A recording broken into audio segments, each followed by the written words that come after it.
السلام عليكم، اهلا وسهلا الاخوات، كي دايرين؟ لاباس؟ نتمنى ان شاء الله تكونوا بخير وانتم ما كتشوفوا هذا الفيديو. مبروك عواشركم. اليوم في هذا الفيديو ان شاء الله غنشارك معكم العصير منزلي صحي اقتصادي ولذيذ. البنات كيجي لذيذ وكيخرج ما شاء الله شي 3 يطرو. المهم يلا دخلوا معايا الكوزينه، غتشوفوا معايا كل شيء. بسم الله على بركه الله.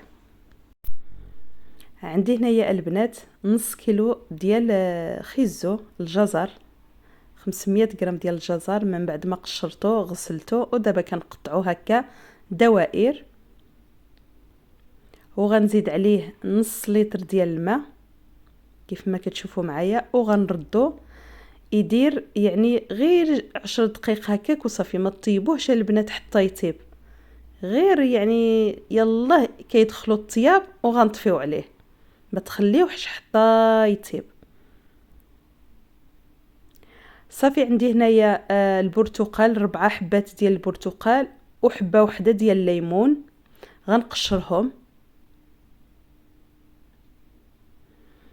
كنقشرهم البنات، كنحيد ليهم هذاك القشره كامل، وحتى هذاك القشور اللي كيكون ابيض كنحيدو كامل، ما كنخليش، حيت هذاك هو اللي كيطلق لينا المروره في العصير.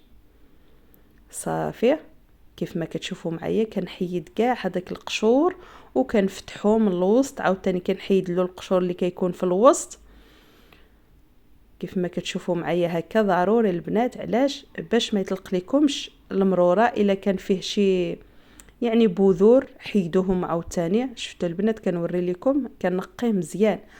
والليمون عاوتاني حتى هو بالاخص الليمون هو اللي كيطلق بزاف المروره. الا ما حيتلوش هذاك القشره البيضه كامل تنقيوه، والبذور اللي كيكون فيه يعني كيكون فيه البذور بعض المرات ما كيبانش، انا كنفتحو بالموس كامل وكنحيدوه باش العصير كيجي حلو، ما كيجيش مر.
من بعد ما نقيته كامل البنات كيف ما شفتوا معايا في الفيديو، ودابا كنقطعو في هذا الغراف اللي كنطحنوا فيه العصير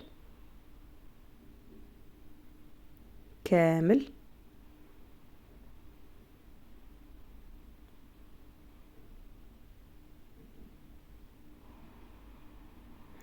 كيف ما كتشوفوا معايا ما خليت فيه حتى شي خيوط هكا بيضين، بالاخص الليمون، ولكن راه حلو هذا العصير.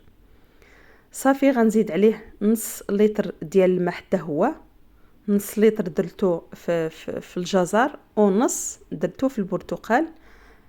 صافي دابا غنمشي نطحنو مزيان مزيان البنات. من بعد ما طحنته كيف ما كتشوفوا معايا دابا غنصفيه.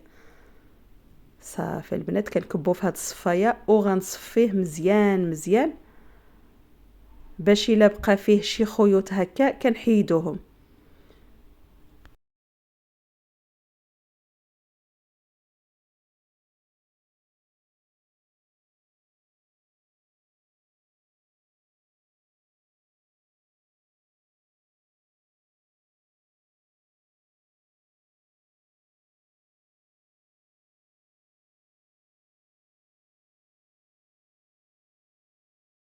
ها هو البنات من بعد ما صفيتوه، شوفوا البنات كيجي رائع. ودابا غندوز نطحن الجزر كيف ما قلت لكم، راني ما سلقتوش حتى طاب. شوفوا كنوري لكم، غير يلاه بدا يدخلوا الطياب وانا نطفي عليه، ما تخليوش حتى يطيب. صافي حتى هو غنمشي نطحنوه كيف ما كتشوفوا معايا. من بعد ما طحنتوه البنات مزيان مزيان، ودابا غنكبو على البرتقال وهذيك ديال الحبه ديال الليمون. ودابا غنزيد الماء، دابا غنزيد لتر ديال الماء بالمجموع. درت 2 يطرو ديال الماء، نص يطرو درتو في الجزر ونص يطرو درتو في البرتقال ولتر زدتو في الاخر. ودابا كنزيد 2 علب ديال دانون كريمي، اما ديروا المشماش ولا مانغو ولا ديروا الخوخ. المهم هاد النكهات 3 اللي قلت لكم راه كيجي القوام ديالو زوين زوين، كيجي لذيذ في هاد العصير. كنكب في هاد يعني هادي اللي كتشوفوا معايا هاد السوبيره. المهم هاد البانيو كبير باش نطحنو تماك.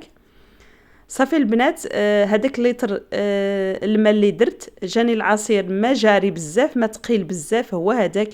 الا نتوما بغيتو العصير يجيكم شويه عاقد على هكا، ممكن في الاخر ما تضيفوش لتر ديال الماء كامل، ضيفوا غير نص لتر. صافي دابا كنضيف السكر على حسب الذوق ديالكم. انا درت 2 ملاعق، ولكن البنات كيبقى على حسب نتوما واش كتحبوا الحلاوه ولا لا. الا كنتو كتحبوا الحلاوه زيدوا في السكر، الا ما كنتوش كتحبوا الحلاوه نتوما يعني ديروا 2 ولا على حسب الذوق ديالكم. السكر كيبقى على حسب الذوق. صافي البنات من بعد صافي ما طحنتو شويه هكا بهذيك الطحانه ديال اليد، ايوا خليته برد مزيان حتى برد في الثلاجه. ودابا ها هو النتيجه ديالو في الاخر كيفاش كيجي رائع البنات. القوام ديالو رائع، ما كيجيش خفيف ولا ثقيل، هو هذاك. كيف ما قلت لكم الا بغيتوه ثقيل اكثر من هكا يجي شويه ثقيل، ممكن يعني ديروا غير تزيدوا في الاخر غير نصف لتر ديال الماء وصافي باش يجيكم ثقيل. انا جاني هو هذاك، ما خفيف ما ثقيل. رائع البنات، جربوه وردوا عليا الخبر في التعاليق، قولوا لي كيفاش جاكم. راه كيخرج ما شاء الله 3 يطرو. ايوا نتمنى هذا الفيديو ان شاء الله يعجبكم وتستفادوا منه. وما تنسونيش اخواتاتي باللي لايكات ديالكم وبارطاجيو الفيديو مع الاحباب ديالكم والاصدقاء باش تعم الفائده على الجميع. وغنخليكم في رعايه الله حتى الفيديو اخر ان شاء الله، والسلام عليكم.